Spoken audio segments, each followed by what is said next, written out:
Okay, people. Hello and welcome to the latest episode of the Subconscious Photography Podcast.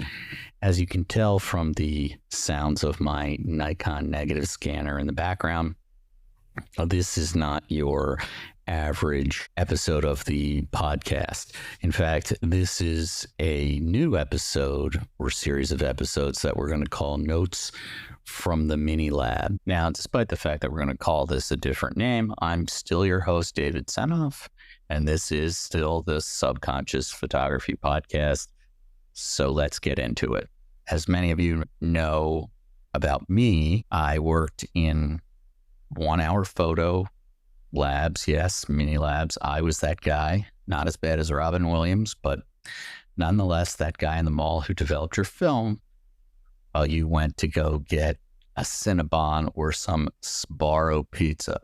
And if you're old enough to remember that, then you know how old I am. Hey, man, I'm going to call these Notes from the Mini Lab. And basically, they're just going to be a shorter series, or maybe not that much shorter series of episodes where you'll just get me waxing poetic about various topics having to do with photography, the subconscious, and all of the rest of the topics we find so interesting here about photography and reality and perception. Now, I don't know where you are, but here on the East Coast, it is absolutely roasting as I record this. It is, I don't know, about 92 degrees with a real feel of close to 100, and it's been like that for a long time. At least a week. We had some rain and then it just got hot again. So for those of you who are used to this, like people in Florida, Texas, my hat is off to you because it's hot. So in this episode of the Mini Lab, I want to focus on two, what I'll call notes. And let me explain to you first about how this title Notes from the Mini Lab came about. As I said, I worked at Mini Labs, and in every single mini lab I worked at, and it was more than one, all the managers would come and give you their, quote, notes, sort of like notes on a script or notes on a performance if you're an actor. But these notes would be about the chemistry balance in the C41 machine, or how your particular style of printing was going or not going, or evolving or not evolving, or whether you should wear sunglasses behind the printer, because back then the mini lab machines shined lights directly in your eyes. And occasionally it got tiresome. So they would give you notes about that. They would also give you notes about how you were dealing with customers and your customer service and all the rest. Now, the coolest thing about these notes was that Kodak had provided to every single manager of every single store, whether the mini lab was a chain or an individual mini lab, journal size books, hardback in the smaller size, that were all yellow on the front, had the Kodak logo of the time on the cover in red, and it had that red, it had a band, you know how the bands go over the outside of the book. It had a red band, and it was cool. They had special Kodak pens. Some of them had sections in the back to keep track of the chemistry balance.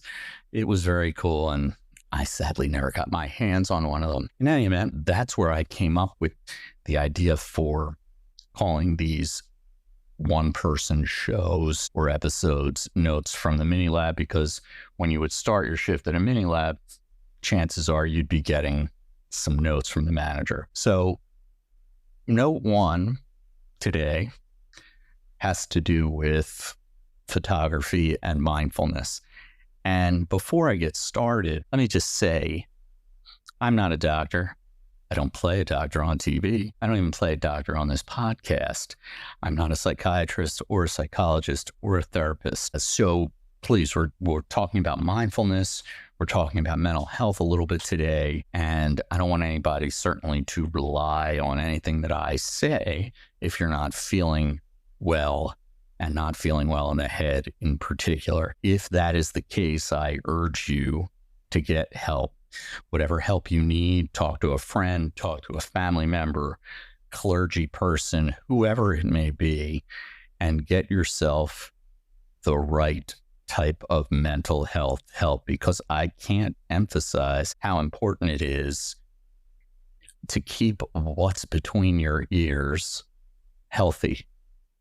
And whatever it takes to do that, you need to do that. With that disclaimer out of the way, let me talk about the reason why we're talking about mindfulness and photography today. And first, let's take a step back and talk about just what mindfulness is and what it can do for you and how it can affect your photography.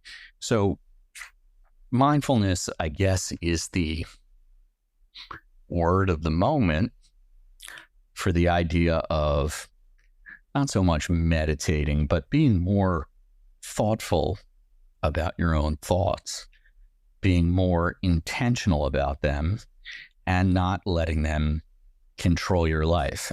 But I like to think that mindfulness is very much like the serenity prayer that many people in Alcoholics Anonymous and NA and all of those other 12-step programs think about, which is, God grant me the serenity to accept the things I cannot change, courage to change the things I can, and the wisdom to know the difference.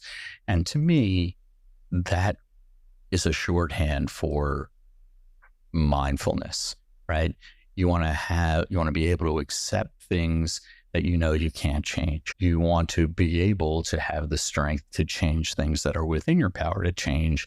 And you want to be smart enough to know the difference between the two. And so mindfulness comes into play when you're having what they call intrusive thoughts, meaning you're so focused on something in the past or the future that it fills you with worry, anxiety, rumination, whatever word you want to use in there. And it eventually compromises your mental health, your ability to sleep, your ability to exercise, your ability to work properly. In some cases, makes you isolated from your family. And in order to get over this, mindfulness became a practice of some therapists to try and help people. And so typical ways that mindfulness is taught is you can do breath meditation, right? Sit quietly, meditating, breathe in, breathe out, think about your breathing, focus on your breathing. And of course, during that time when you're sitting still and focusing on your breathing, these intrusive thoughts will likely come into your mind. And when they do, the point of mindfulness is to practice letting those thoughts float into your mind, letting them float out of your mind by returning your focus or your attention back to your breathing. There's also a version of this where they refer to it as a mindful body scan, where you're sitting in a room, you're thinking, you're focusing on sensations in your body, tension, pain, differences in temperature, points of contact where your body is hitting the ground or where your body is sitting on a chair, or feeling the weight of your body fill up the chair that you're sitting on, and trying to focus on that one point to bring yourself into the present and focusing on the present. The whole idea of this is that you're trying to gain some perspective. You're trying to recognize what everything in the moment is going on and what has happened in the past, which obviously you can't control because what's happened happened and there's no use dwelling or ruminating on it. And there's no use dwelling or ruminating on the future because it hasn't happened. And whatever you're thinking may happen may not actually happen.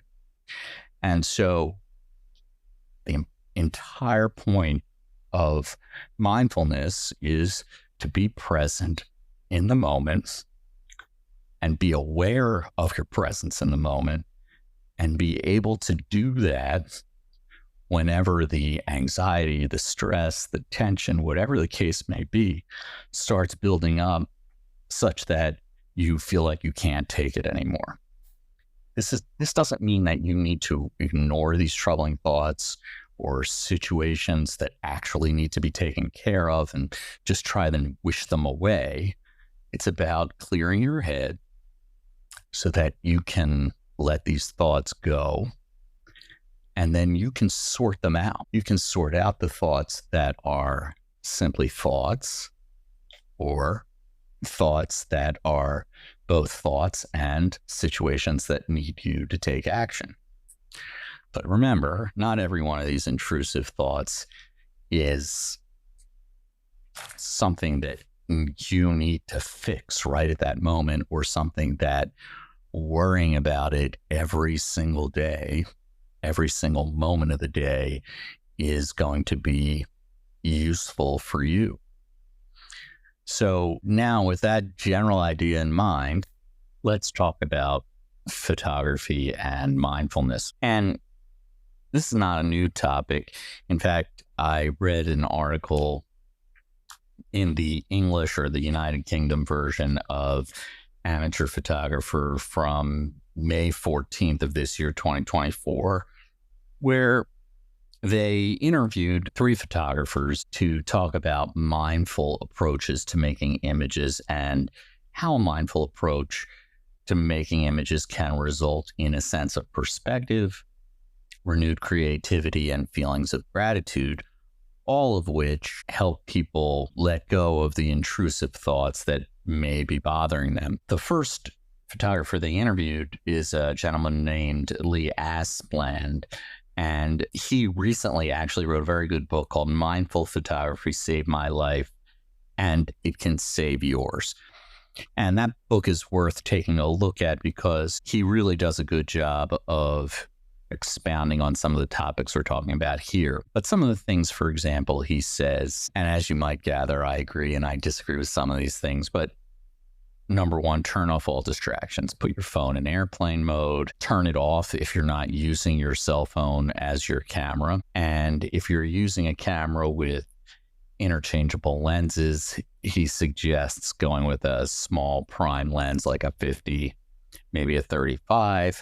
I'm not sure I agree with that. I do think being mindful doesn't mean that you have to use the same focal length. It helps, but it also sort of limits you in a way that you may not want to be limited. And to me, mindful photography is not necessarily about limiting yourself. It's certainly about giving yourself limits. But to me, focal length is not one of them. What is important to me, and was pointed out in this article, was to use your sight as an anchor, meaning when you choose to notice your mind is thinking about something, focus on that. And when you feel that your mind is somehow wandering from what you're focusing on, so let's say you're trying to take a shot of a tree or a signpost or whatever the case may be, and you feel yourself wandering, what you want to do is use your eyes as your anchor, meaning use what you're looking at through the viewfinder as the anchor to bring yourself back and concentrate on the moment and focus on what you're doing in the moment. Look for colors, look for shapes, look for textures, and spend some time paying attention to what it is you see.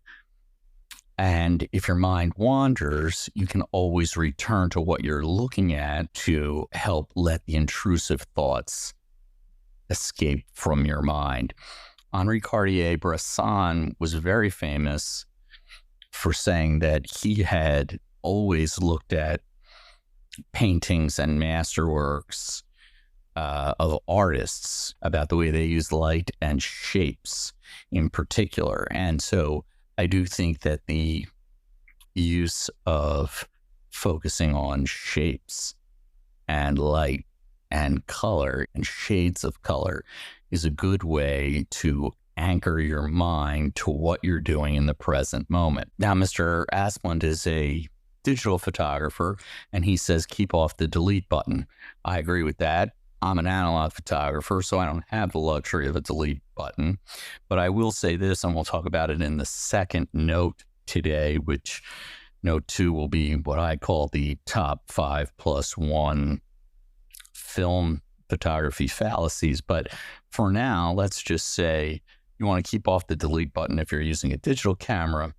Try and use film, because film gives you the double, what I'll call the double whammy of mindfulness. On the one hand, you have no way of seeing what your pictures look like immediately. And the second way is that when you process them or get them processed, or perhaps use post-processing techniques on them if you don't process them yourself, that's a whole second way to be mindful while practicing photography, just not photography in the field, practicing what we used to call darkroom techniques. I guess we could call them lightroom techniques now, but fine-tuning your images is also a way to remain in the moment and help yourself be mindful. Now, like I said, I do believe in some creative limitations. And for example, you might want to limit the time or number of photos you're allowed to capture in one outing. I do that myself just by limiting the amount of film that I bring with me, right? If I have rolls of 36 exposures or 24 exposures, and I only bring 1 or 2, it makes me much more mindful of when I push the shutter button, knowing that every time I push the button, that's one less picture I'm going to have to take later. Similarly, a time limit also helps you to remain in the moment, because despite the fact that your mind may wander to these intrusive thoughts, that time limit will bring your mind back by reminding you that you don't really have time to focus on these intrusive thoughts because the clock is winding down and you need to get whatever photos you want to get in that time. And so you're more mindful of the time, and therefore the thoughts, the extraneous thoughts that you have less power over you during that time period. The second person that they interviewed for the article is a woman named Catherine North. She also wrote a book called Through a Lens Brightly, and she also has some very good tips in this article. She says, observe the world closely, looking for small details. That, I think, is self-explanatory. She also says something that the research does bear out, which is immerse yourself in nature. And something like, according to this article, 99% of photographers who took part in her research said that their well-being benefited from being outdoors in natural areas, especially when observing plants and animals. And, look, this doesn't mean you have to go to a nature preserve, or that you have to go on safari somewhere or take a trip to a rainforest. It means going out to a public park, or if you have a backyard, just sitting there at certain times of the day and seeing what birds fly by, seeing what flowers you have in your garden, seeing what other animals show up when you just sit there and slow down and watch. Another idea that follows along from that is slowing down. So once you take a shot, that doesn't mean you have to walk away from the spot where you took it. You can take a couple seconds, a couple minutes to sort of soak in everything around you and maybe widen your perspective. Take a look to your left, to your right, up and down, and see if maybe there's another shot there, or if it's windy or cloudy and the sun is in and out, or there are flowers, whatever is around you, right? You don't necessarily get in one picture. And so you want to maybe take a minute after you press your shutter and after you make your capture to look around and see what else there is to see.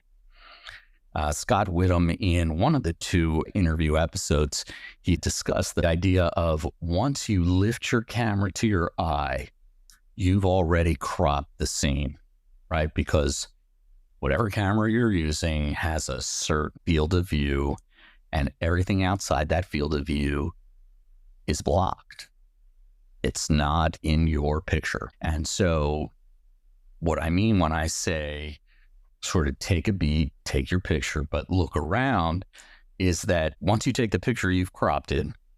But there may have been things to your left or to your right that were just out of frame that you find interesting in a way that if you wait a few seconds or a few minutes for things to develop, you might actually get a second picture. And who knows, you may like that second picture better than the first picture. This idea of waiting, not just taking a picture and then running to the next spot and taking another picture, but giving yourself a 360-degree view of everything around you is nothing new, but it is something that will help you to be in the moment and help your photography. There's also the idea of getting into the flow and, being in flow state and things like that is beyond the topic of this particular podcast. We will talk about it in future episodes, but getting into flow requires you to be aware of your surroundings and to be focused so that intrusive thoughts don't take you out of that. Don't take you out of that feeling. And I have to tell you, being in the flow, doing whatever it is you're doing, but particularly taking pictures, is one of the greatest feelings you can have. And in fact, sometimes when it happens to me, and it doesn't happen every time I go out there, but sometimes when it does happen to me,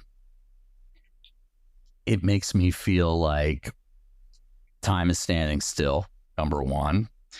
Number two, that everything I see is going to turn into a beautiful picture. It doesn't, but it feels that way. And it seriously helps me to reduce stress, reduce pressure. My day job is a lawyer, so it's not as a photographer. And so when I can have those moments, but outside of the law, those are bonus moments. And it doesn't mean that I have to go take macro pictures of leaves or bugs or anything like that. Sometimes I have those moments when I'm taking pictures of my kids' soccer games, right? Like you get a good capture, and particularly on film, you get a good photo, but you don't know you have it, but you think you have it. There's nothing better than thinking that you have it and then finding out that you did get it. You did get the shot that you thought. The final photographer that they interviewed for this amateur photography article in the May 2024 issue was Joe Steffen.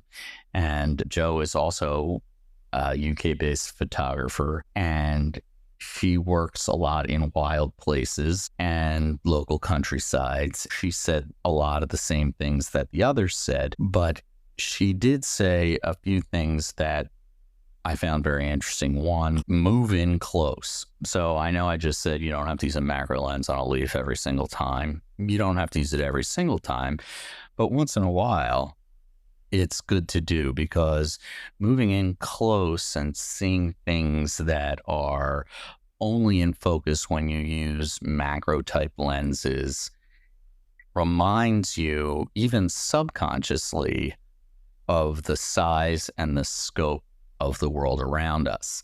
And what I mean by that is, if you sit and you're focused on a leaf because there's a caterpillar on the leaf and you're waiting for this caterpillar to move across the leaf to a certain point where it's in the light or where it's on the right part of the leaf for you to take the picture, it reminds you of just the size and scope and breadth of the world and the universe, and how we are just one part of it.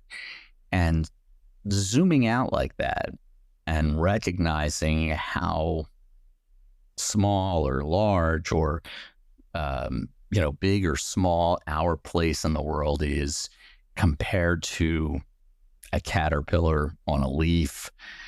Does the caterpillar even know that you're there? Does the caterpillar even have a consciousness?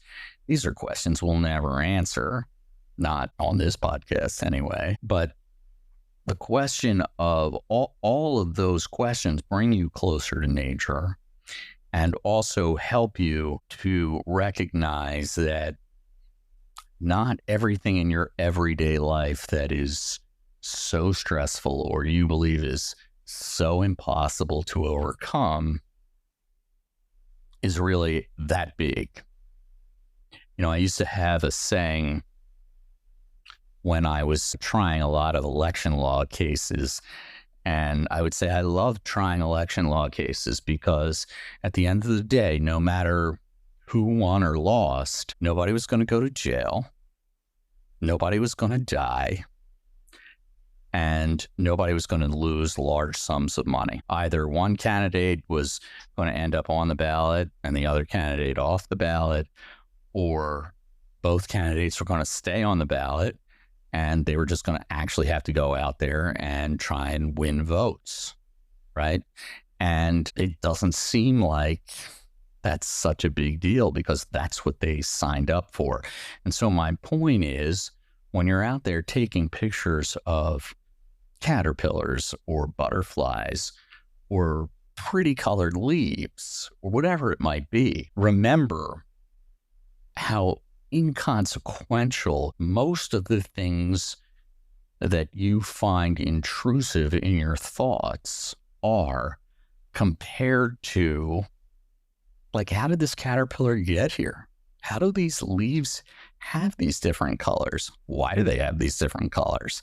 I mean, these are all questions that DNA and years of adaptation or some higher being, and we're not going to get into religion or anything like that, but somehow, for some reason, all of these things ended up this way because of something that we don't know and we don't understand. And the beauty of using photography to try and help you with that is that you can take pictures of these things that you don't understand and document them. Like, you may not understand why rose petals can be red and yellow, but you surely can take pictures of them. So my point is, there are so many things that we don't understand, that we take for granted, that when you're mindful with your camera, you can capture on film or digitally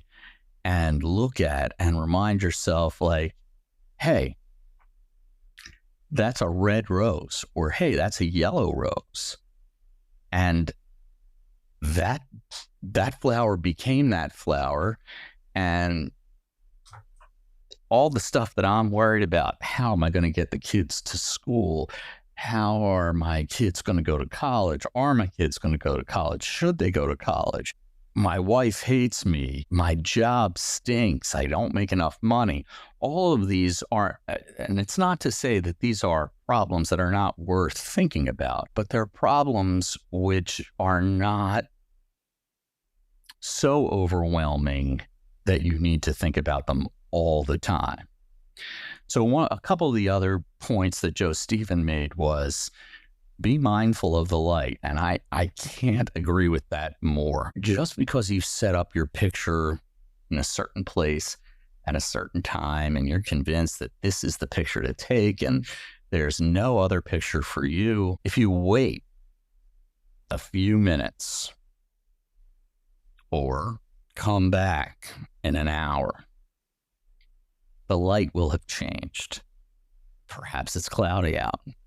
Perhaps, you're out in the direct sunlight and you come back in blue hour or golden hour. The light will change.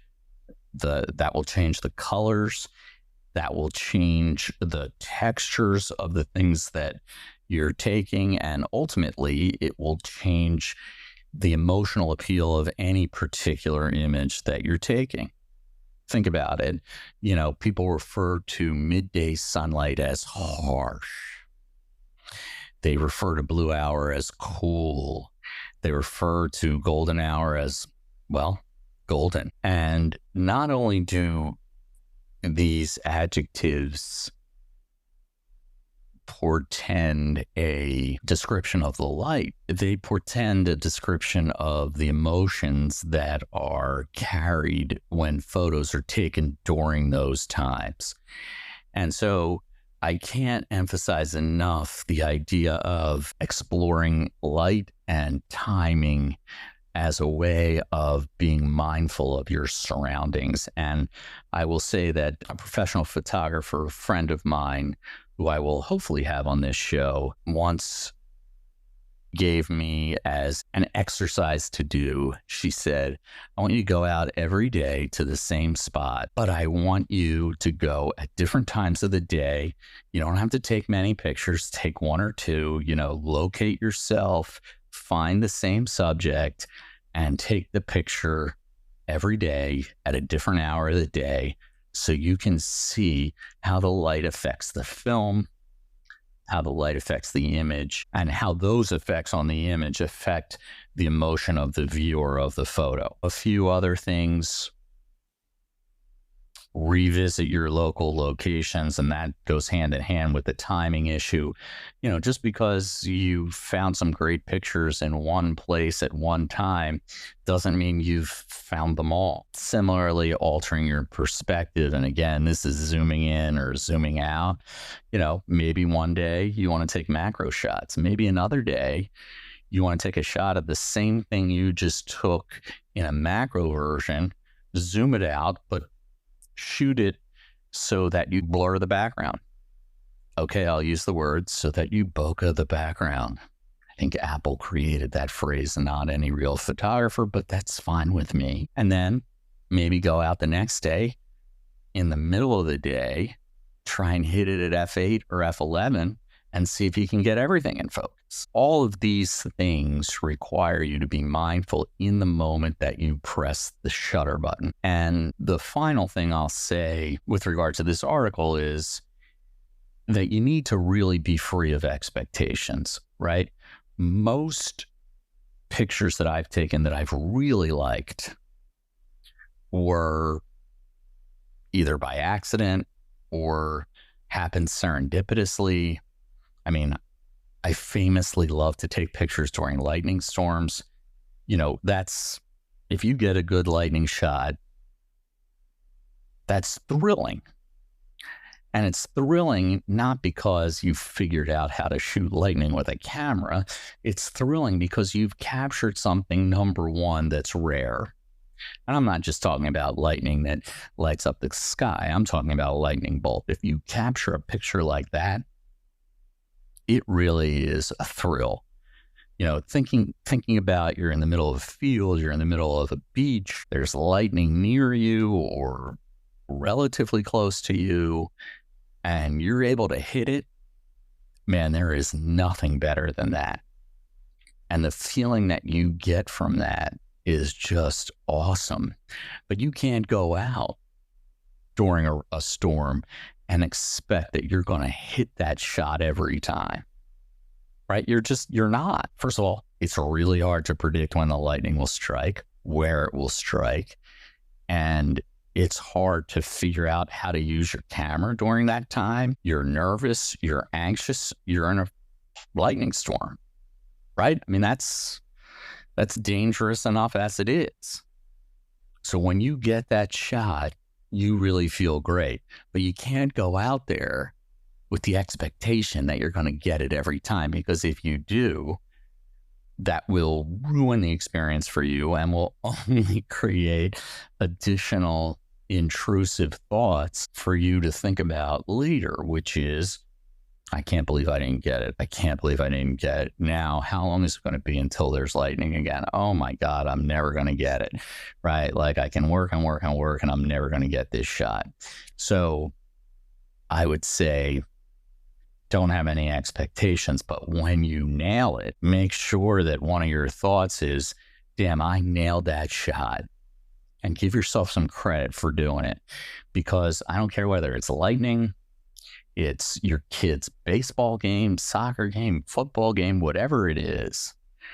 When you get a shot that requires, I'll say, coordination between the action, you as the photographer, and the subject and you get it, boy, there is no better feeling than that. So just to wrap up the first note here on photography and mindfulness, I would just sum it up by saying this. If you're the kind of person who does have these intrusive thoughts and these thoughts aren't altering your ability to live in the world and do things that you want to do, but it is annoying and it is intrusive enough for you to notice, I can't recommend photography more highly as a way to use mindfulness to try and calm your mind, quiet your mind, and focus your mind on something other than these intrusive thoughts.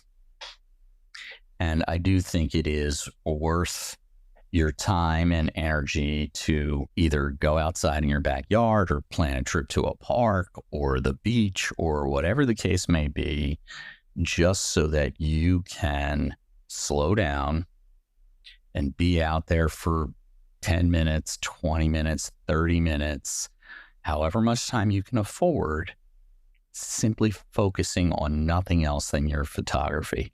And let me say this, even if this practice doesn't help you with your intrusive thoughts and you still feel the need to seek help, your photography will get better. And that alone will be a win.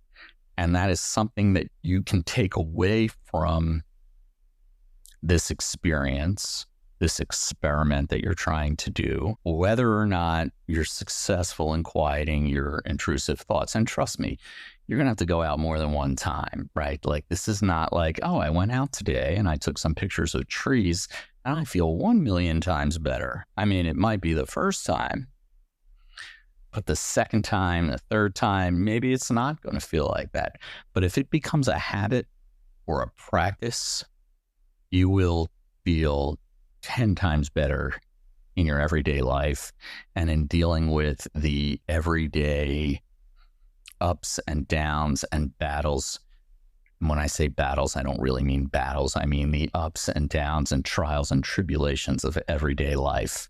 Like, you get in the car to drive to the office or drive to your job and there's no gas in it and you barely have enough time to make it and you're going to have to stop and get gas. And so you're going to be late. When you go out and you take pictures and you're mindful, things like that, you know, they're annoying, they're upsetting, they're frustrating, but they don't have the same kind of hold over you that maybe they do now. Everyone I know, I promised you 2 separate notes from the mini lab in this episode, but I have recently stepped outside since starting to record this episode, and I will say that the heat here has broken and it is actually lovely out. And so I'm going to go grab one of my cameras, load some Ektachrome 100 cinema film, which I hand rolled myself, into it, and go make some photos and take some of my advice and go be mindful about my photography. Once again, I'd like to thank you for joining us for the first episode of Notes from the Mini Lab. The second episode will follow along in the next week regarding film fallacies. Again, I apologize for not doing both episodes, but I am drawn to take my own advice and go make some photos right now. And we'll be back very soon with the second episode of Notes from the Mini Lab. Once again, I'm your host, David Senoff. I want to thank you for tuning into the Subconscious Photography Podcast today. If our journey through the art and science of photography, and in this case, the Mini Lab, has captivated you, please subscribe to our podcast. We're excited to continue this exploration with you. Please visit us at www.subconscious-photography.com. That's www.subconscious-photography.com for more episodes and to share your thoughts. You can also email us your comments and experiences directly through our website. Your insights and support are invaluable to our community. You can find us on all major podcast providers now. And again, you can always find the most recent episode and links to episodes on the website at www.subconscious-photography.com. Please, if you've enjoyed this episode or any other episodes, leave us a like. Please subscribe to the podcast and recommend us to friends, because those three actions do more than you realize to help support the podcast and to feed the algorithms that help keep us going. So once again, I'm your host, David Senoff, and please go out right now for 10 minutes and go mindfully take some photos. You'll thank yourself later for giving yourself permission to go do it.